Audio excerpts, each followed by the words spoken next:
Okay, students. So let us start today's lecture. On last lecture, we have discussed the regular versus non-regular languages, where we have tried to see that which languages are regular and which languages are not regular. Okay, certain conclusions we have made. These conclusions are that languages where the counting or sorting is required are not regular, and also if there are two quantities which we have to match in the language and which may go up to the infinity. So in these situations also we can conclude that the language is not regular. So these are the informal methods just to assess whether a given language is regular or not.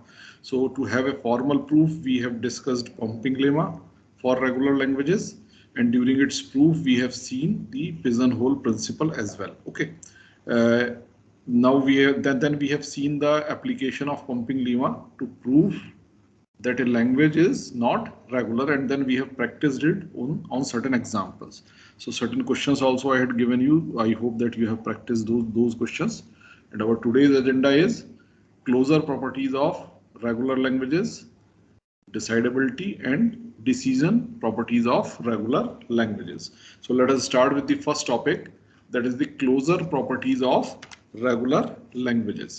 So in the closure property of regular languages, we will prove certain theorems of the form: if certain languages are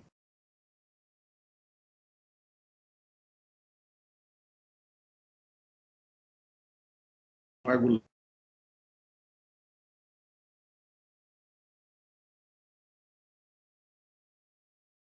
we perform any operation on these two languages and we form a new language L. So this new language L will also be regular. This we will be proving. If it is possible for every regular languages, then this will be called the closure property. So often these theorems are called closure properties of the regular languages, since they show that class of regular languages is closed under the mentioned operation. Okay, so one very famous example I can give here. Suppose you are having a set of positive numbers n. So this is a suppose set of positive numbers. Set of positive numbers. इस set of positive number पे अगर हम operation देखते हैं, addition operation. Okay, सो अगर मैं इस set से कोई से भी दो एलिमेंट लूं, उन पे एडिशन ऑपरेशन परफॉर्म करूं, then result will also be present in this set. Suppose for example I take 5, I take 7, and if I perform an addition operation on these two numbers and result is 12, then this 12 is also present in this set. So it will happen for every element of this set n. n से आप कोई से भी दो element लीजिए, उनको add करिए, result will, और दो या तीन कितने भी एलिमेंट लीजिए और उनको आप ऐड करके रिजल्ट निकालिए, तो that result will always be present in this set. So in such a situation we call that the set n is closed under the addition operation. So in the similar manner, if we are taking some regular languages and we are performing a particular operation and resultant language is always present in the set of regular languages, then we call that the set of regular language or the class of regular language is closed under that particular operation. Okay, so this we mean by the closure properties. Now principal closure properties are union, concatenation, clean closure, complement, intersection, difference and reversal. So operation तो बहुत सारे हो सकते हैं और बहुत सारे operation पे हम चेक कर सकते हैं, but these are the major operations which are useful over the set of regular languages. So we will test whether our sets are closed, set of regular languages is closed under these operations or not. This we will be checking. Now the very first operation is the union operation. This simply states that union of two regular languages is also regular. So suppose if I am having two regular languages L1 and L2, and if I take a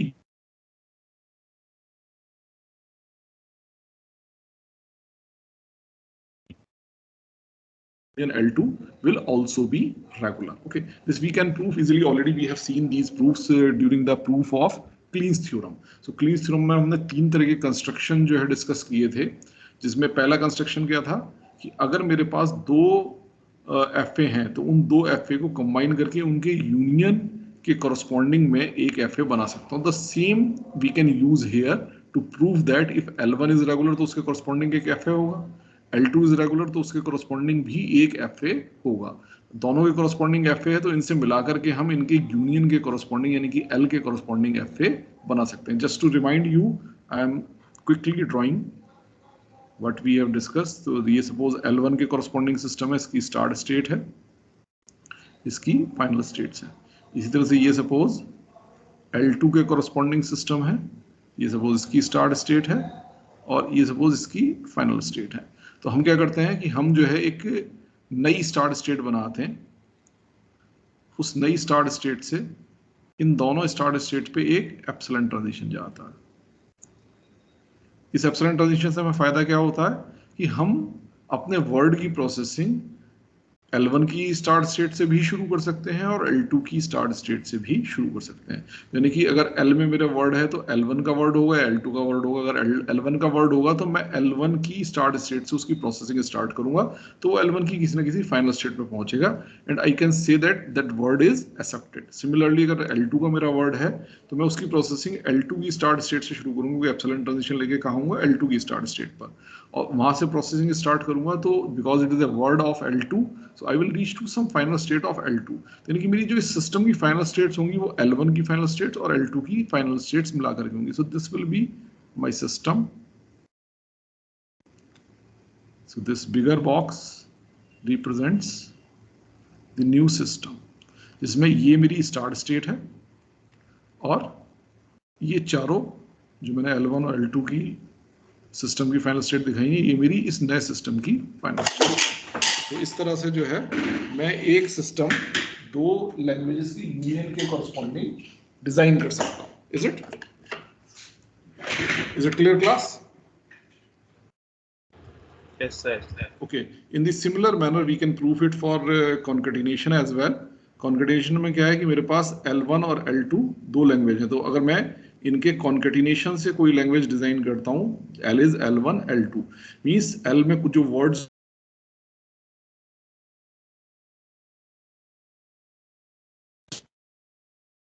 होंगे तो इस तरह के अगर मेरे words हैं तो इसके लिए मैं एक सिस्टम बना सकता हूं. क्योंकि L1 रेगुलर L2 रेगुलर तो इन दोनों के कॉरस्पॉन्डिंग एफएज मेरे पास होंगे.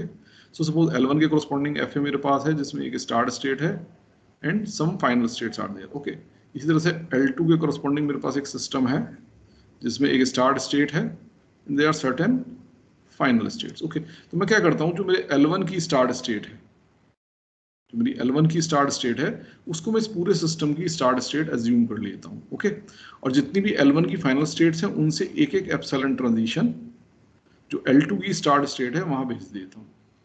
इससे मुझे फायदा क्या होगा, चूंकि मेरा वर्ड कोई भी वो फॉर्म में होगा W1 W2, W is equal to W1 W2 where W1 will belongs to L1 and W2 will belongs to L2.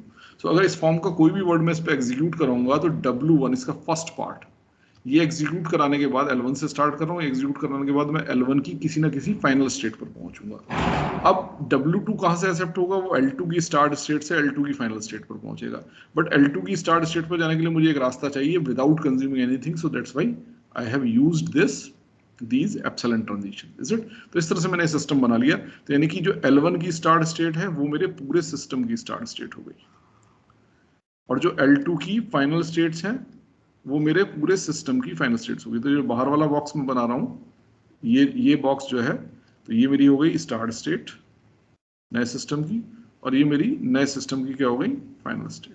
So any word which will be of this form W1 W2 where W1 belongs to L1 and W2 belongs to L2, if I execute over this system, this whole system, then I will start from the start state and I will reach to some final state of this system and that word will get accepted. तो अगर मेरे पास L1 के corresponding FA है, L2 के corresponding FA है तो मैं L1 L2 के कॉरस्पॉन्डिंग एफए बना सकता हूं. तो दैट्स व्हाई L1 L2 यानी कि L will also be regular. Is it clear class?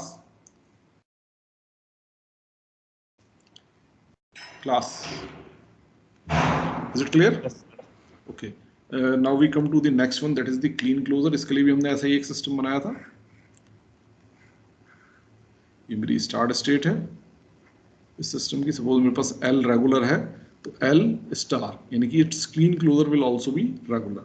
Suppose ये इसकी मेरी फाइनल स्टेट्स हैं, ये मेरा L के कोरस्पॉन्डिंग सिस्टम है। तो L में L स्टार में कौन से वर्ड्स होंगे? सपोज कोई वर्ड W है तो it will be the combination of multiple words from L। So W will be of the form W1, W2, W3 and so on. Say W1. Okay. Where each WI, W1 belongs to L, not L star. W1 belongs to L. Similarly, W2 also belongs to L. W3 also belongs to L. Wn also belongs to L. So each Wi belongs to the language L. Is it? Okay. तो अब इस तरह का system है, यानी कि मैं जब इस W को एग्जीक्यूट करूंगा अपने सिस्टम पर, तो होना क्या चाहिए? जैसे ही मैं W का पहला पार्ट W1 एग्जीक्यूट करता हूं तो इसकी स्टार्ट स्टेट से कहां पहुंचूंगा? फाइनल स्टेट पर पहुंचूंगा। Is it? अब मुझे W2 को अगर ऐसा प्रोसेस करना है सक्सेसफुली, तो मैं इसकी फाइनल स्टेट से वापस स्टार्ट स्टेट पे आना चाहिए, स्टार्ट स्टेट से W2 को दोबारा प्रोसेस करके इसकी फाइनल स्टेट पे पहुंचना चाहिए। So that's why I will make some epsilon transitions from each final state of this system to the start state of the system. So directly मैं यहाँ पे जा रहा हूँ, तो I can repeat the execution of these words W1, W2, W3 and so on. So in this manner I can make a system for L asterisk. So L से मैंने क्या किया? केवल ये दो चेंजेस किए, दो ये एप्सिलॉन ट्रांजिशन, चूंकि यहाँ मैंने दो फाइनल स्टेट दिखाई, जितनी भी फाइनल स्टेट हो हर फाइनल स्टेट से एक एक एप्सिलॉन ट्रांजिशन आप स्टार्ट स्टेट पे ले जाइए, and then you can make a system corresponding to L asterisk. Is it? So in this manner, because आप L से L asterisk के corresponding एक FA बना पा रहे हैं, so that's why L asterisk will also be regular. Is it clear, class?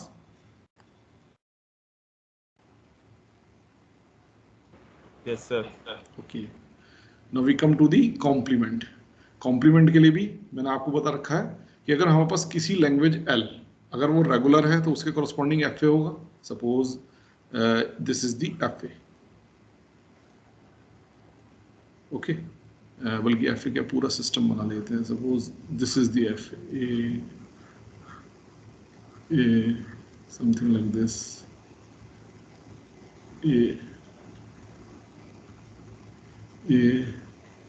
And this is suppose start state.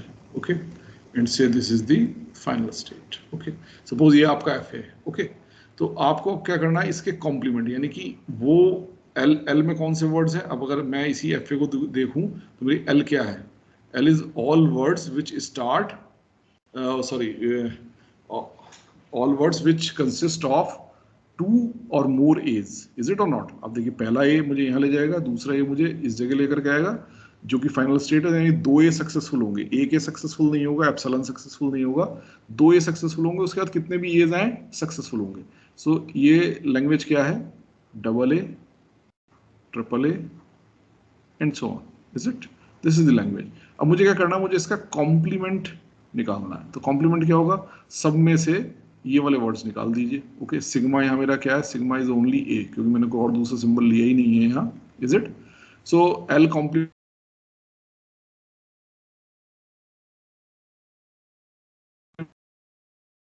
So all those words which are not present in L will present in L complement. So this we mean by the complement of a language. तो अगर मुझे मेरी L regular है, जैसे यहाँ देखिए regular है, तो इसके corresponding मैंने एक FA बना रखा है. अब इस FA से मैं कैसे L complement के corresponding FA बना सकता हूँ? So इसके लिए क्या करना? सब कुछ पूरा FA वही रहेगा. सिंपल करना क्या है? जितनी भी ओरिजिनल FA में नॉन फाइनल स्टेट्स हैं उनको आप फाइनल स्टेट बना दीजिए, और जो फाइनल स्टेट है उसको नॉन फाइनल स्टेट बना दीजिए. देखिए मैं यही काम कर रहा हूं. मैं सबसे पहले फाइनल स्टेट्स को नॉन फाइनल स्टेट बनाता हूं. तो ये मैंने फाइनल स्टेट थी नॉन फाइनल बना दी. Is it? इसके बाद बाकी जो दोनों स्टेट जो नॉन फाइनल थी ओरिजिनली, उनको मैंने क्या किया? फाइनल स्टेट बना दिया. Is it? सो आप देखिए ये FA इस लैंग्वेज L कॉम्प्लीमेंट को रिप्रेजेंट करेगा कि नहीं करेगा? देखिए epsilon will get accepted here in the start state, single A will get accepted here. Okay. And second A will lead you to this state which is a non-final state, so double A will not be accepted, and then any further A will lead you to in this state only which is a non-final state. So all so आगे कुछ भी आता रहे, आपका जो word है वो reject होगा. So only 2 words, that is the epsilon and single A will get accepted. So इसी तरह से आप किसी भी एफ ए को, कोई भी अगर आपको एल के कोरस्पॉन्डिंग एफ ए दिया हुआ है तो आप एल कॉम्प्लीमेंट के कोरस्पॉन्डिंग एफ ए निकाल सकते हैं. आपने करना क्या है, step 1, make all final states as non final state. And दूसरा स्टेप क्या है कि मेक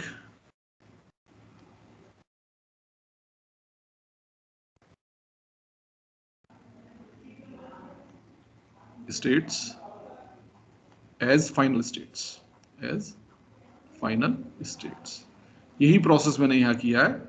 और आप देखिए मैंने जो एल का एफ ए था उसको एल कॉम्प्लीमेंट के एफ ए में चेंज कर लिया, बिकॉज एल कॉम्प्लीमेंट के कॉरस्पॉन्डिंग भी हमेशा एक एफ ए एग्जिस्ट करेगा. So L complement will always be regular अगर मेरा एल रेगुलर है. Is it clear class?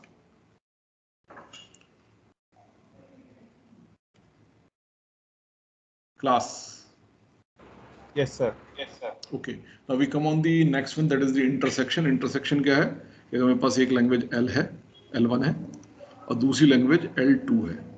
If I take an intersection of these two, यानी कि L1 intersection L2, यानी कि वो इस लैंग्वेज में, अगर ये मैं कहता हूँ इस लैंग्वेज को L, तो L में कौन से वर्ड्स आएंगे जो L1 में भी हों और L2 में भी, यानी इन दोनों के जो कॉमन वर्ड्स हैं those will appear in L.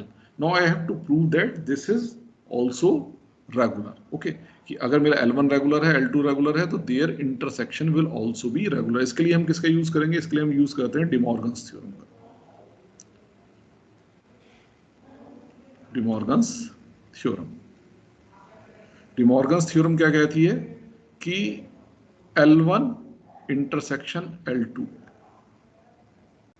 Is equal to L1 complement, its union with L2 complement and its whole complement. Is it or not? This is De Morgan's theorem. आपने पढ़ा होगा, ठीक है, थर्ड सेमेस्टर में discrete mathematics पढ़ा होगा आपने, उसमें भी पढ़ा होगा De Morgan's theorem. So everybody understood what we mean by De Morgan's theorem? Class. Yes, sir. Okay. So अब हम क्या करते हैं, हम L1 से स्टार्ट करते हैं. मेरा L1 रेगुलर है, L1 रेगुलर है, तो इसका मतलब क्या है, L1 कॉम्प्लीमेंट भी रेगुलर होगा. Is it?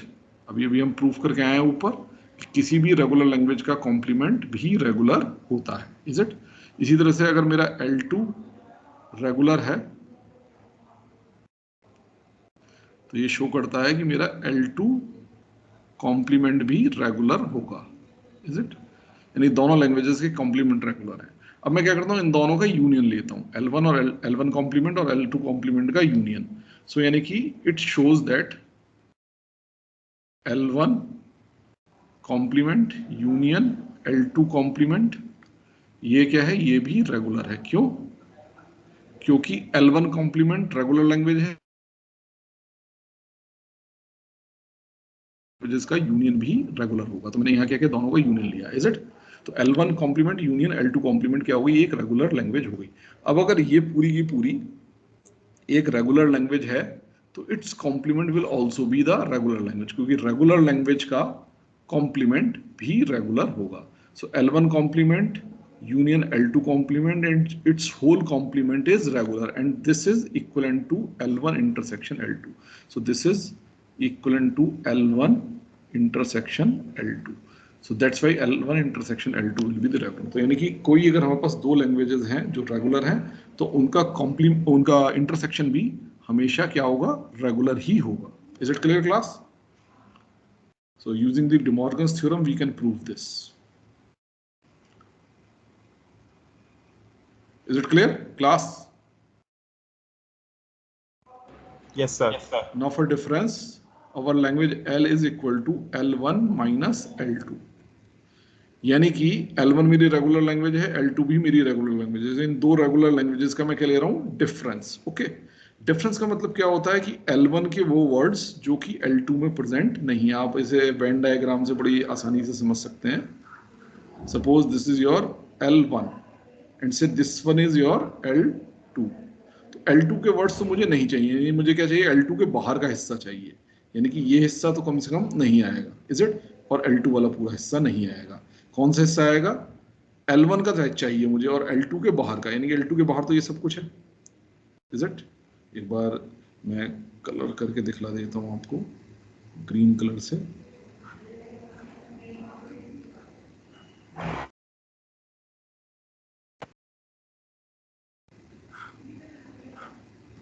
ये सब जो ग्रीन लाइंस हैं ये L2 के बाहर का, तो L2 का नहीं चाहिए, इसके बाहर का चाहिए मुझे। और इसके साथ में मुझे क्या चाहिए, इसके साथ में मुझे चाहिए L1 का हिस्सा। तो L1 का क्या है, L1 का ये पोर्शन है, इज इट। और चूंकि मुझे क्या चाहिए, L1 के वो एलिमेंट्स जो L2 में ना हो, यानी L1 के हों और L2 में ना हो, तो L2 में ना हो और साथ में L1 में हो, तो यानी कि जहां पे मेरे दोनों कलर्स आ रहे हैं, तो कौन सा हिस्सा बना मेरा ये। अब मैं इसको रेड से कर लेता हूँ वापस, बल्कि ब्लैक से कर लेता हूँ। So this one will be the portion जो मुझे चाहिए। तो basically it is L intersection, sorry L1 intersection L2 complement, is it. यानी कि जो L2 में नहीं है और साथ साथ L1 में है, तो इसलिए दोनों का मैंने क्या लिया, इंटरसेक्शन। L1 में है और L2 कॉम्प्लीमेंट में है, यानी कि L2 में नहीं है, तो उसका मैंने क्या लिया, intersection. So this is clear class कि how we have find that L will be equivalent to L1 intersection L2 complement. L will be equal to L1 minus L2 will be equal to L1 complement L2 L1 intersection L2 complement. Is it class? Is it clear? अगर ये clear हो तो इसको फिर आगे करते हैं फटाफट। Class, is it clear? Yes, sir. Understanding this point is important. Now L1 हमारा रेगुलर है एंड मैं क्लेम करता हूं मेरा L2 कॉम्प्लीमेंट भी रेगुलर है, इज इट। क्यों, L2 रेगुलर है तो इसका कॉम्प्लीमेंट भी रेगुलर होगा, इज इट। तो L2 कॉम्प्लीमेंट भी रेगुलर है, अब L1 भी रेगुलर, L2 कॉम्प्लीमेंट भी रेगुलर। हम क्या कर रहे हैं, दो रेगुलर लैंग्वेजेस का इंटरसेक्शन ले रहे हैं। तो दो रेगुलर लैंग्वेजेस का अभी अभी हम प्रूफ करके चुके हैं इस जगह पर, आप देखिए कि इनका इंटरसेक्शन भी रेगुलर होता है। तो इसका मतलब ये क्या है, this is also regular and it is equivalent to L1 minus L2 which is L, so that's why I say L is regular, यानी कि difference of two regular languages is always regular. So this we have proved. Okay, it is understood class. Can we move forward? Class. So now we come to the reversal of a language. Okay, reversal of a regular language. Reversal क्या होगा? Suppose L is my language, so LR will be the reversal of it. LR में कौन से words होंगे? Suppose W belongs to L, then WR belongs to LR. What will be WR? अगर W मेरा all words ending with A है, all words ending with A, ending with A. तो what will be WR? What will be WR? Class. All words Starting with A. starting with A. Starting with A. क्योंकि सारे words ए से and करेंगे और आपको क्या चाहिए, इसका उल्टा, यानी कि आप राइट से लेफ्ट की तरफ पढ़ना शुरू करेंगे तो आपको सबसे पहले क्या मिलेगा, ए, उसके बाद कुछ और मिलेगा, इज इट। तो हमेशा आपका वर्ड किससे स्टार्ट होगा, ए से स्टार्ट होगा। क्योंकि एल में सारे वर्ड्स ए से एंड कर रहे हैं तो एल आर में सारे वर्ड्स ए से स्टार्ट करेंगे। So we have understood what do we mean by the just what do we mean by the What do we mean by the reversal operation? Okay. अब ये रिवर्सल के लिए हम मान लीजिए L के लिए, L मेरी रेगुलर है तो L के कोरस्पॉन्डिंग F मेरे पास होगा। अब इससे मैं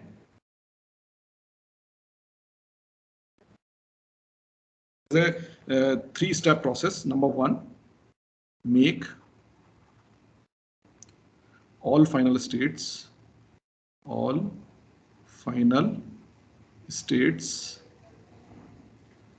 as start state।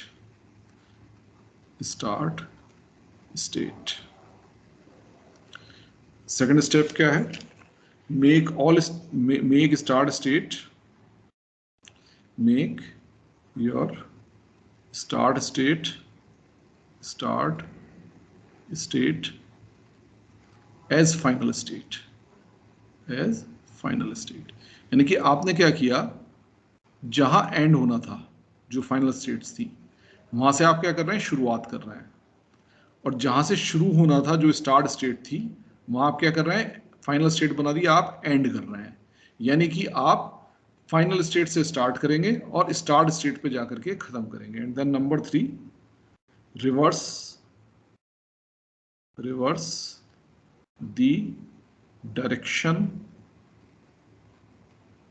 of all the arrows, यानी कि बीच में जितने भी एरो, यानी कि मेरा अगर एक V1 स्टेट थी, उससे V2 पर मेरा कोई एरो जा रहा था, V1 से V2 पर जा रहा था, तो अब ये कहां से कहां जाएगा, V2 से V1 जाएगा।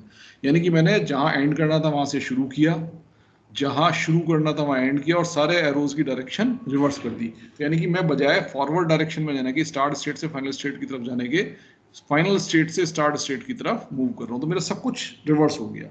सो इससे मेरा ये बनेगा, अब इसमें मेरा जो रिजल्ट है, resultant may be an NFA, but we know that every NFA we can convert in the corresponding DFA. We have the methods for it. Okay, so we will use the method by which we can convert an NFA to a DFA. Then we will find the DFA corresponding to the language LR. Is it? So this is my whole process. इस पूरे process में बस एक ही point है कि जब मैं सारी फाइनल स्टेट्स को स्टार्ट स्टेट बनाता हूँ, अगर एक फाइनल स्टेट है तब तो कोई दिक्कत नहीं है, आपके पास एक ही स्टार्ट स्टेट आएगी। बट अगर आपके पास मल्टीपल फाइनल स्टेट्स हैं तो आपके पास मल्टीपल फाइनल स्टेट्स आएंगी। तो जब आप कन्वर्जन का प्रोसेस करें तो एनएफए में हम एनएफए से डीएफए के कन्वर्जन में, चूंकि एनएफए में भी हमारी सिंगल स्टार्ट स्टेट होती है, तो हम उसी को डीएफए की फाइनल स्टेट बनाते हैं। बट यहाँ में क्या करना है, एनएफए की जितनी भी हमारी स्टार्ट स्टेट्स होंगी, उन सारी स्टेट्स के कॉम्बिनेशन को हम डीएफए की स्टार्ट स्टेट बनाएंगे और उसी के अकॉर्डिंग आगे कन्वर्जन का प्रोसेस करेंगे। Okay, so let us take one example, this one. हमने कौन सा एग्जांपल लिया है, all words ending with A. तो इसका मैं एक एफए ले लेता हूँ, एल के कॉरस्पॉन्डिंग एफए। एल के कॉरस्पॉन्डिंग मेरा एफए है स्टार्ट स्टेट, ये मेरी स्टेट 1 है और ये मेरी स्टेट 2 है, जो कि मेरी final state B, is it? So on B I will remain on 1, on A I will move to the state 2, from 2 on A I will remain to 2 and on B I will move to 1, is it? So ये मेरा FA हो गया L के corresponding, all words ending with A, is it? अब मुझे क्या करना है, मुझे इसको कन्वर्ट करना है किसमें, एल आर के एफए में। ओके, तो इसके लिए मैंने क्या किया कि रिवर्स, सबसे पहला step, make all the, by chance इसमें एक ही फाइनल स्टेट है तो ठीक है, ये मेरी 2 जो है, this will become start state. जितनी भी फाइनल स्टेट है उसको मैंने क्या बनाया, स्टार्ट स्टेट। इसको फाइनल स्टेट नहीं रखा, इसको स्टार्ट स्टेट रखा, तो ये मेरी हो गई स्टार्ट स्टेट। उसके बाद मेरी जो स्टार्ट स्टेट थी उसको मैंने क्या बना दिया, फाइनल स्टेट 1। अब इसमें बाई चांस 2 ही स्टेट हैं, एक स्टार्ट स्टेट है, एक फाइनल स्टेट है। अगर कुछ और स्टेट होती तो बाकी स्टेट्स का स्टेटस जैसा था वैसा का वैसा रहता, यानी कि वो जो स्टार्ट स्टेट नहीं थी और फाइनल स्टेट भी नहीं थी, वो वैसे ही नॉर्मल स्टेट रहेंगी इस एफए के अंदर। केवल फर्क कहाँ होगा, जो स्टार्ट स्टेट है वो फाइनल स्टेट में बदल जाएगी और जितनी भी फाइनल स्टेट है वो सब किस में बदल जाएंगी, स्टार्ट स्टेट में। बाकी बीच की स्टेट्स जैसी हैं वैसी की वैसी रहेंगी, ठीक है। उसके बाद जितने भी एजेस हैं उन सबके एरोज रिवर्स हो जाएंगे। जैसे फॉर एग्जांपल आप देखिए, ए 1 से 2 पर जाना है, ये कहां से कहां जा रहा है, 1 से 2 पे, तो अब ये कहां से कहां जाएगा, 2 से 1। On A V will move from 2 to 1।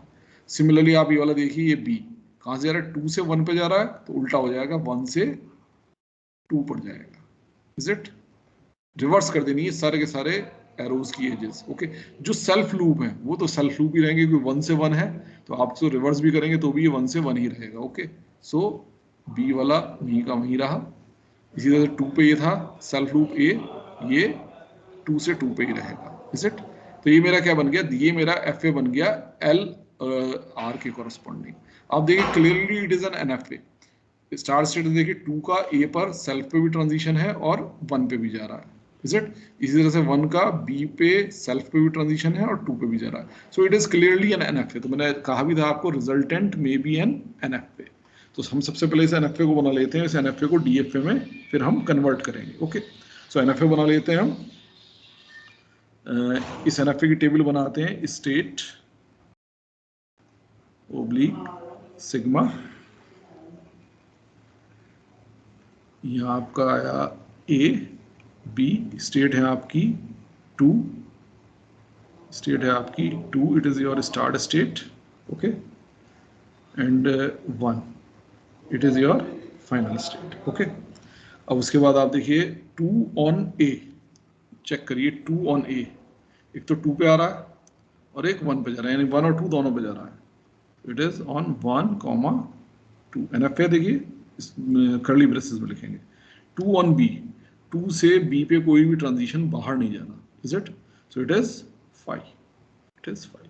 1 on A, 1 से आप चेक करिए, देखिए B पे है, B पे है, A पे कोई भी ट्रांजिशन बाहर नहीं जा रहा, सो 1 on A is 5 and 1 on B is 1, 2। देखिए 1 ऑन B 1 पे भी आ रहा है और 2 पे भी जा रहा है। So this is the state table of NFA corresponding to LR।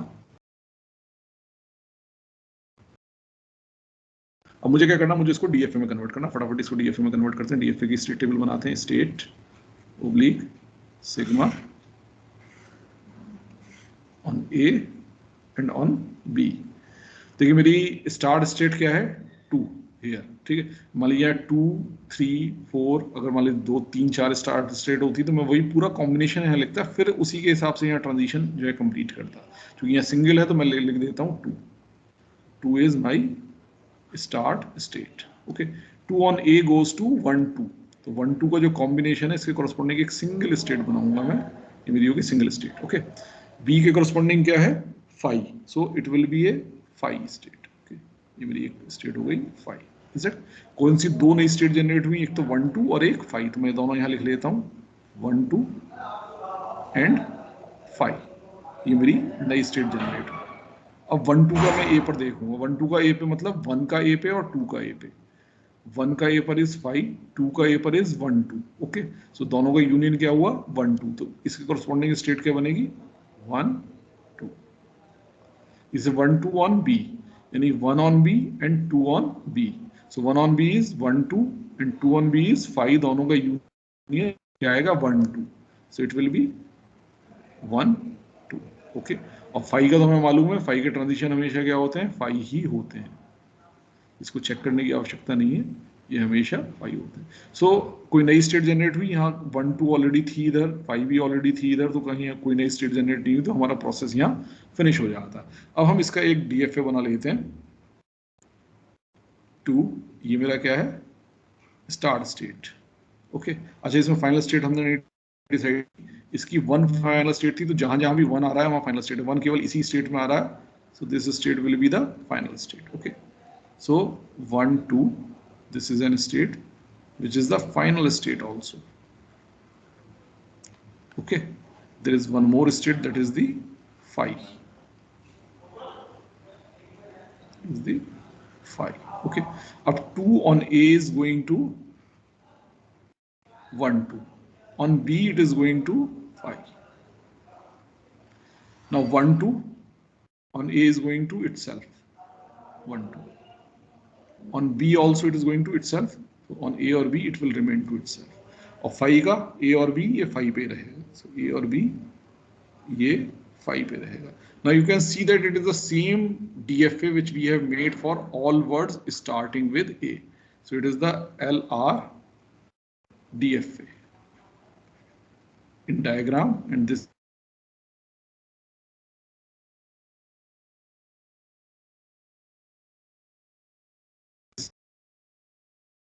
1, 2 पे, और उसके बाद हमेशा वहीं रहेंगे क्योंकि A से स्टार्टिंग हुई, आपकी आगे कुछ भी आए कोई फर्क नहीं पड़ता। अगर B से स्टार्टिंग हुई तो हमेशा ये फेल हो,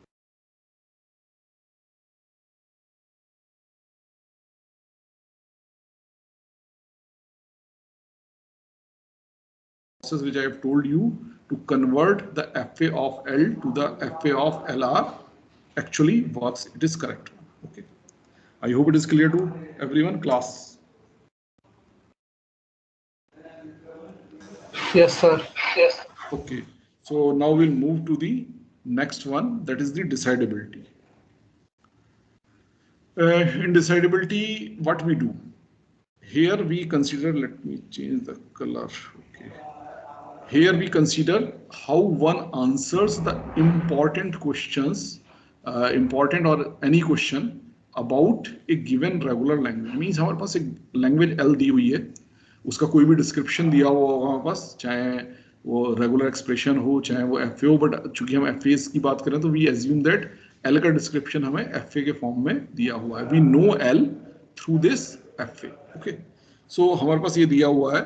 Then we have to answer certain question about the L. So अगर वो उस क्वेश्चन का आंसर करने के लिए हमारे पास कोई एल्गोरिथम है, तब तो हम कहेंगे कि हमारा जो क्वेश्चन है वो डिसाइडेबल है.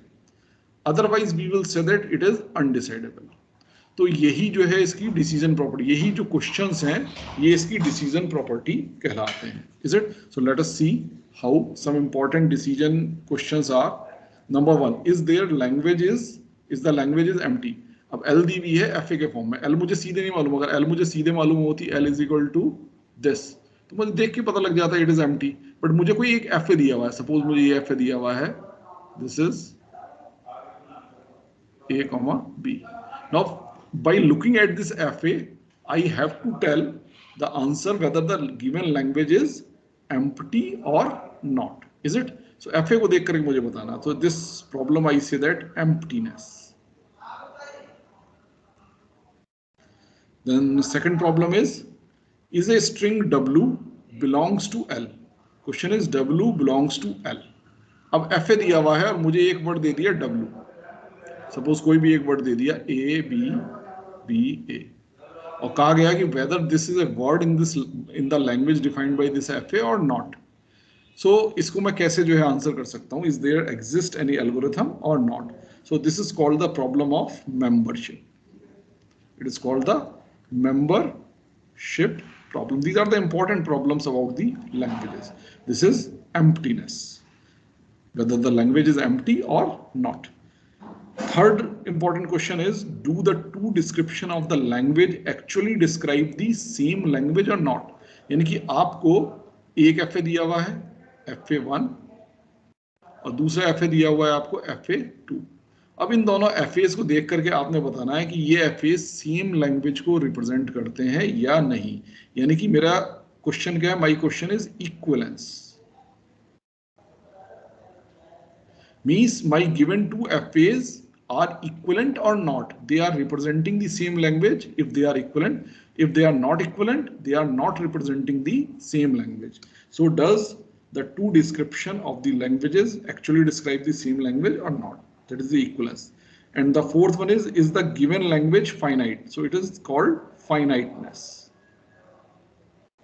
Means I have to tell about the language, whether the language given by the FA, suppose this FA is given to me, language given by this FA is finite, means it is having countable number of words, or it is infinite, it is containing infinite number of words. यानी कि इसमें infinite members होंगे, infinite words होंगे या finite words होंगे, ये आपको FA को देख करके बताना है. So these are 4 important questions. There may be other questions as well, but these are the most important decision properties. Okay. So let us discuss them one by one. Number 1, emptiness.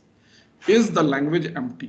आपको FA दिया हुआ है, FA को देख करके आप कैसे पता लगाएंगे कि language empty है या नहीं? Class, from your side. Any idea?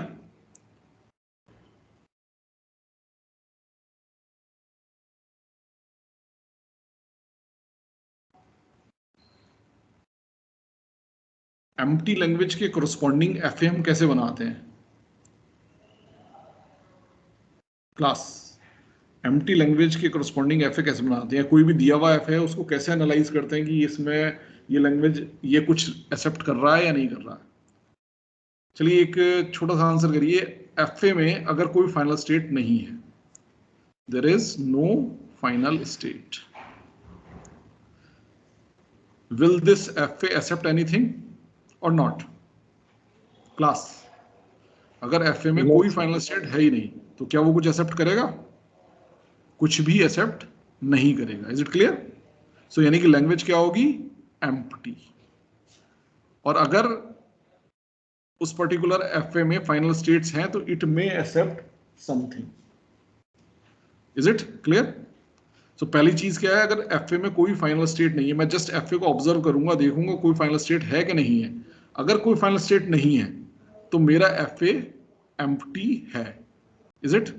और अगर फाइनल स्टेट है तो हो सकता है एम्प्टी हो सकता है एम्प्टी नहीं हो। अब अगर फाइनल स्टेट है तो I will check is final state reachable from start state. From start state यानी कि अगला स्टेप मेरा क्या होगा, अगर फाइनल स्टेट नहीं है तो वहीं पे क्लियर हो गया कि लैंग्वेज एम्प्टी है। अगर फाइनल स्टेट है तो मैं चेक करूंगा कि मेरी फाइनल स्टेट स्टार्ट स्टेट से रीचेबल है कि नहीं। अगर मैं फाइनल स्टेट पे स्टार्ट स्टेट से पहुंच सकता हूँ, रीच कर सकता हूँ, यानी कि इसका मतलब कोई ना कोई वर्ड है जो मुझे स्टार्ट स्टेट से फाइनल स्टेट पे ले जाएगा, और वो वर्ड क्या होगा? That will be the part of the language. तो यानी कि लैंग्वेज क्या होगा? एम्प्टी नहीं हो सकती। ओके, सो इस क्वेश्चन को इफ यस मतलब क्या हुआ? Not empty. No final state अगर यस है तो एम्प्टी, अगर नो है तो मैं फिर इस सेकंड स्टेप पे आऊंगा, चेक करूंगा इस final state reachable from the start state. Against इसका आंसर अगर यस है, रीचेबल है, तो नॉट एम्प्टी, यानी कि इसका मतलब कोई ना कोई वर्ड है जो मुझे स्टार्ट स्टेट से फाइनल स्टेट पे ले जाएगा और वो उस लैंग्वेज का पार्ट होगा। और अगर नो है, यानी कि स्टार्ट स्टेट से मैं फाइनल स्टेट पे पहुंचने का कोई रास्ता ही नहीं है, तो इसका मतलब क्या है? My language is empty. There will be no word which will lead me from start state to the final state. Is it? So अगर नो है तो एम्प्टी और यस है तो not empty. So there exists a well-defined algorithm by which I can answer this question. So I say that this emptiness is decidable. This is a decidable problem, or it is a decidable decision property. Is it clear, class? Is there any doubt, or is it clear, class? Yes, sir. Clear है? अच्छा, start state से final state reachable है, ये कैसे पता लगाएंगे? Start state से final state reachable है, ये कैसे पता लगाएंगे? हमने लिख तो दिया है कि हम चेक करेंगे कि स्टार्ट स्टेट से फाइनल स्टेट रीचेबल है कि नहीं है, लेकिन कैसे कैसे कैसे, कैसे पता लगाएंगे रीचेबल है या नहीं है? इसका बहुत सिंपल सा मेथड है। देखिए, आपके पास ट्रांजिशन डायग्राम है, आप स्टार्ट स्टेट से शुरू करिए, ठीक है? स्टार्ट स्टेट यानी Q0 को अपने एक सेट में इंक्लूड करिए। उसके बाद Q0 पे जितने भी पॉसिबल सिंबल्स हो सकते हैं उन सबको अप्लाई करिए, और जिन जिन स्टेट पे पहुंच सकते हैं उन सारी स्टेट्स को यहाँ ऐड कर लीजिए। मान लीजिए there are two symbols. On A you are reaching to Q1, so add Q1 here. On B you are reaching to Q2, add Q2 here. अब जो भी नई स्टेट ऐड हुई हैं, इनसे इनसे वापस आप चेक करिए कि इन पे A और B अप्लाई करके, जो भी सिंबल्स आपके पास हैं वो अप्लाई करके आप किन किन स्टेट्स पे पहुंच रहे हैं। अगर वो स्टेट ऑलरेडी इसके अंदर है तब तो ठीक है, अगर वो स्टेट इसके अंदर नहीं है तो इसमें इंक्लूड कर दीजिए। जैसे आपने Q1 पे अप्लाई किया A, सपोज आपके पास आया Q2, Q2 ऑलरेडी यहाँ है। Q1 पे आपने अप्लाई किया B, आपके पास आया Q0, सपोज Q0 ऑलरेडी यहाँ है। अब आप Q2 पे अप्लाई करिए, Q2 पे आपने अप्लाई किया A, सपोज Q3 आया, तो आपने Q3 चूंकि इसके अंदर नहीं था, आपने Q3 को ऐड कर लिया। अब Q2 पे आपने B अप्लाई किया, सपोज आपका Q1 आया, तो Q1 ऑलरेडी इसके अंदर था, तो कुछ ऐड करने की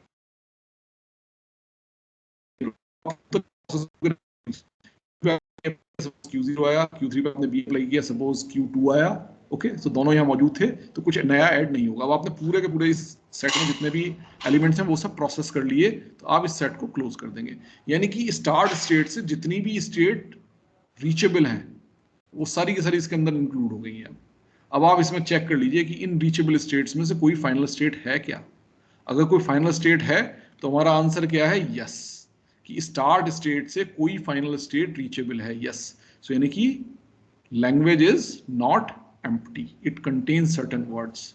और अगर इन सारे के सारे स्टेट्स में से कोई भी फाइनल स्टेट नहीं आती है, तो इसका मतलब क्या है कि स्टार्ट स्टेट से कोई भी फाइनल स्टेट रीचेबल नहीं है। तो हमारा आंसर क्या होगा? No, and we will claim that our language is empty. Now it is clear how will check the reachability. Class. Yes, sir. Okay. And now we come on the membership. Okay. Membership is the given string W belongs to the language. आपको W दिया हुआ है, पता लगाना है कि ये language का पार्ट है या नहीं है, और साथ में आपको क्या दिया हुआ है, आपको F दिया हुआ है. कैसे पता लगाएंगे? क्लास W इस FA की लैंग्वेज का पार्ट है या नहीं है, कैसे पता लगाएंगे? Just run W over FA, nothing else. The single step process, just run the W over FA. हम क्या करते हैं, हमारे पास जो भी एक वर्ड, किसी वर्ड को हमें टेस्ट करना है कि लैंग्वेज के अंदर है या लैंग्वेज के बाहर है, तो हम क्या करते हैं, उस वर्ड W को FA पे एग्जीक्यूट करा देते हैं. FA पे एग्जीक्यूट कराते हैं तो यानी कि वो W FA क्या करता है, W से एक एक वर्ड रीड करता है लेफ्ट टू राइट. ओके. और स्टार्ट स्टेट से शुरू करके स्टेट चेंज करता चला जाता है. जब W फिनिश होता है तो FA की जिस भी स्टेट में हम स्टे करते हैं, अगर वो स्टेट फाइनल स्टेट है तो हमारा आंसर क्या होता है, yes, membership is there, so W belongs to L. Okay. Just run the W over the FA. उसके बाद रिजल्टेंट, अगर आप if you rest in final state, then W belongs to L, otherwise not. Clear है? Simple है? Clear हो class? कुछ नहीं करना है, केवल W को FA पर एग्जीक्यूट करा देना है. अगर W के एग्जीक्यूशन के बाद आप FA की किसी फाइनल स्टेट पर जाकर के स्टॉप करते हैं तो वर्ड लैंग्वेज का पार्ट है, इट बिलोंग्स टू L. और अगर किसी नॉन फाइनल स्टेट पे जाकर के स्टे करते हैं तो वर्ड W लैंग्वेज का पार्ट नहीं है, so W does not belong to L. Okay. W does not belongs to L in this case. Is it clear, class? Yes. Yes, sir. Okay. Now we'll come on the equivalence. Yes, somebody is saying something. Is there any doubt? No, sir. Okay. So equivalence. Now we come on the third question, that is the equivalence. So this membership is also decidable. Now come on the equivalence. Do the two descriptions of the language actually describe the same language? इसको कैसे solve कर सकते हैं? Class कर चुके हैं ये भी हम. Simply use comparison method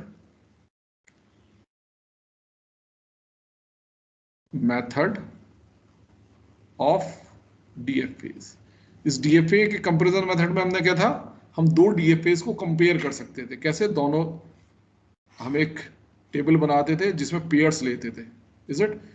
pair की पहली स्टेट पहले FA से, दूसरी स्टेट दूसरे FA से.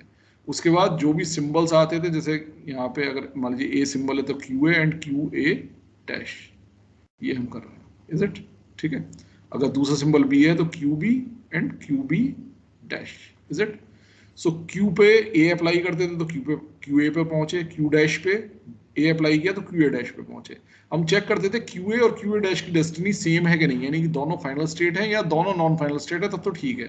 लेकिन अगर एक फाइनल है और दूसरी नॉन फाइनल है, या पहली जो है नॉन फाइनल है और दूसरी फाइनल है, तो अगर इनकी डेस्टिनी डिफरेंट है तो हम वहीं पे टर्मिनेट करते थे इस प्रोसेस को और कंक्लूड करते थे कि हमारे FAs इक्विवेलेंट नहीं है, दे रिप्रेजेंट डिफरेंट लैंग्वेजेस. और अगर डेस्टिनी सेम होती थी तो हम अगले के लिए चेक करते थे, यानी QA और QA डैश के लिए अगर ये सही है तो हम फिर QB और QB डैश के लिए चेक करते थे. मान लीजिए इसके लिए भी सही है, ठीक है, तो इससे जो नए पेयर जनरेट होते थे उनको हम इधर लिखते जाते थे, और जब तक कि हमारे सारे पेयर प्रोसेस नहीं हो जाते और प्रोसेस स्टॉप नहीं हो जाता, इस काम को करते रहते थे. तो कहीं पे भी अगर डेस्टिनी डिफरेंट आएगी तो वहीं स्टॉप करेंगे और डिसाइड करेंगे कि two given FAs are not equivalent. और अगर ये प्रोसेस पूरा सक्सेसफुली कंप्लीट हो जाता, कहीं भी हमें डिफरेंट डेस्टिनी नहीं मिलती और हम कोई नया पेयर हमें नहीं मिलता, यानी कि कंप्लीट हो गया, तो हम आगे बढ़ ही नहीं सकते. तो इस तरह से अगर स्टॉप करते हैं तो हम कहेंगे कि yes, our given two DFAs are equivalent. So what we have to do, we have to use the comparison method which we have already discussed, okay, for the comparison method of DFA. So through this we can establish whether two given FAs are equivalent or not. So this is also decidable because we have a well-defined algorithm for it. Is it clear, class? Yes, sir. Yeah. Okay. Now we come to the last one, that is the finiteness. Finiteness is the given language is finite. आपको FA दिया हुआ है, FA देख करके आपको पता लगाना है कि लैंग्वेज फाइनाइट होगी या इनफाइनाइट होगी. फॉर एग्जाम्पल सपोज मैंने आपको ये दिया BA, this is final, okay, and I say that it is A, B. On A I am moving here, on B I am moving here, and on AB I am moving here. Language of this FA is finite or not? Sir, finite.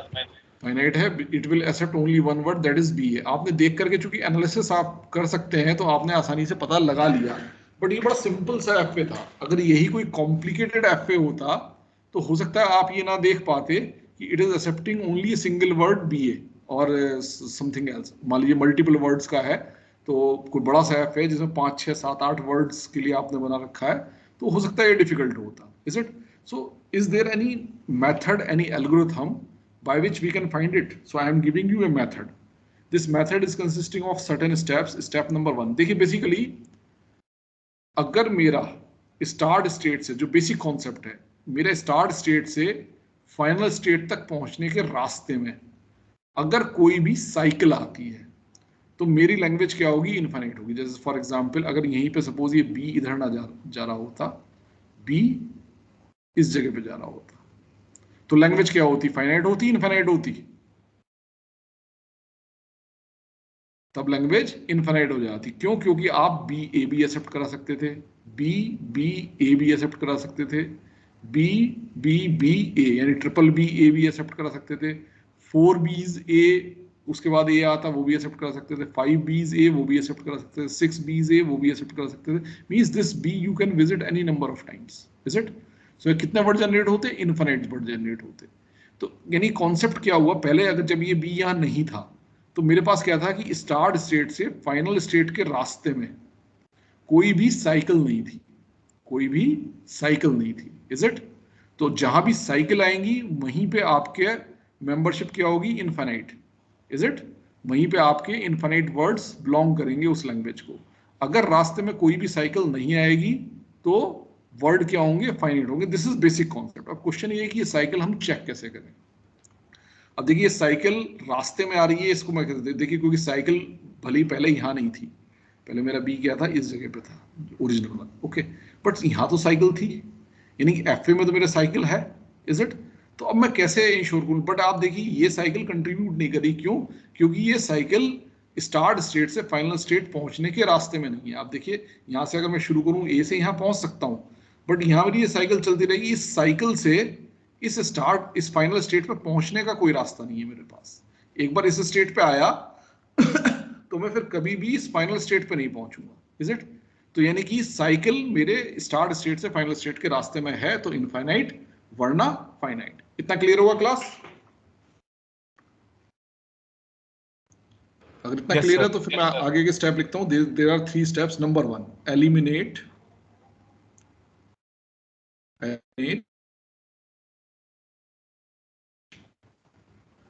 states not reachable from the start state. Eliminate states which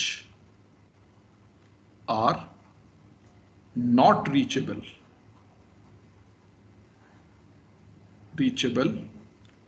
from start state. यानी कि जो state start state से reachable नहीं. इसमें तो देखिए start state से सारी ही स्टेट रीचेबल है, but there may be the FAs जहां पे स्टार्ट स्टेट से किसी पर्टिकुलर स्टेट पे पहुंचने का कोई रास्ता ना हो. जैसे for example this is the language, suppose this is final state.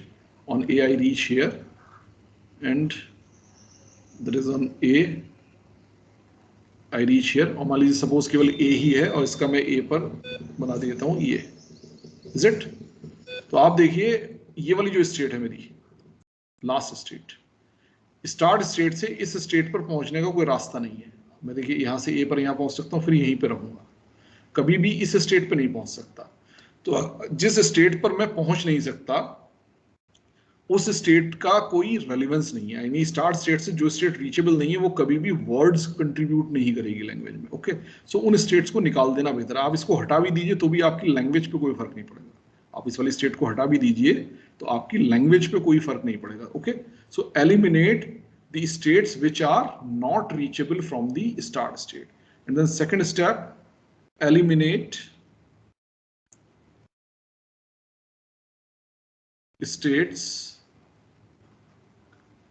which from where eliminate states from where final state is not reachable. Final state is not reachable.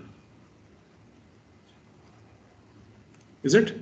ऐसा क्यों कर रहे हैं हम? क्योंकि देखिए जिन स्टेट से हम फाइनल स्टेट पे नहीं पहुंच सकते वो स्टेट्स कभी भी वर्ड कंट्रीब्यूट नहीं करेंगी। जैसे इस पर्टिकुलर एग्जांपल में देखिए आप ये वाली स्टेट, इज इट? ये स्टेट देखिए, इस स्टेट से फाइनल स्टेट पे पहुंचने का कोई रास्ता नहीं है। तो अगर आप इस स्टेट पे आ भी गए और यहां साइकिल है भी, so this cycle is inactive, is it? क्योंकि इस साइकिल का कोई फर्क नहीं पड़ता, क्योंकि एक बार इस स्टेट पे आने के बाद आप कभी भी फाइनल स्टेट पे पहुंचेंगे नहीं। So that's why I am eliminating all those states from where I can not reach the final state. So दो स्टेप हो गए मेरे। स्टार्ट स्टेट से जो स्टेट्स रीचेबल नहीं है उन्हें हटा दिया क्योंकि वो कंट्रीब्यूट नहीं करेंगी वर्ड्स में। जिन स्टेट से फाइनल स्टेट रीचेबल नहीं है उन स्टेट्स को भी हटा दिया क्योंकि वो भी कंट्रीब्यूट नहीं करेंगी, इज इट? उसके बाद जो मेरा एफ ए बचा, so remaining graph, in remaining graph I have to check the cycles, क्योंकि जो बचा हुआ ग्राफ होगा वो सारा ग्राफ वो होगा जो स्टार्ट स्टेट से भी रीचेबल स्टेट्स हैं या उन स्टेट से फाइनल स्टेट मेरी रीचेबल है। यानी कि बेसिकली वो सारे वो पाथ्स हैं जहां मैं स्टार्ट स्टेट से शुरू होकर के मूव कर सकता हूं और अल्टीमेटली वो मुझे फाइनल स्टेट तक ले जा सकते हैं। So I will see if cycle is present, if cycle is present, language is infinite. If cycle is not present, यानी कि otherwise language is finite. Is it? There are various algorithms by which you can find the cycle in a given graph. So इसके लिए graph theory जो हमने पीछे data structure में पढ़ा था, ग्राफ थ्योरी, तो उसमें से आप देखिएगा साइकिल फाइंड आउट करने के बहुत सारे एल्गोरिथम्स हैं, वो आप देख सकते हैं। इंटरनेट पे आपको बहुत सारे एल्गोरिथम मिल जाएंगे। So using any algorithm you can check whether there exist a cycle in the graph और नॉट। अगर साइकिल प्रेजेंट है language infinite, otherwise language finite. So here also we are having a definite algorithm, so that's why finiteness is also decidable, is it? So these are the important decision questions about the language. There may be many other questions and there may be certain questions जिनके की लिए आपको कोई particular algorithm available नहीं है, so those problems will be called as the undecidable problems. Okay, इसमें जो हमारे important questions हैं वो सारे के सारे decidable हैं रेगुलर के केस में। जब हम और कैटेगरी ऑफ लैंग्वेजेस पे जाएंगे और उनकी क्लोजर और डिसीजन प्रॉपर्टीज को डिस्कस करेंगे, then there are certain questions which we cannot decide. Okay, so this was all from my side for today's lecture. If you have any doubt you can ask, otherwise we can close the class. Is there any doubt or we can close? Okay, so I am closing the class at this moment.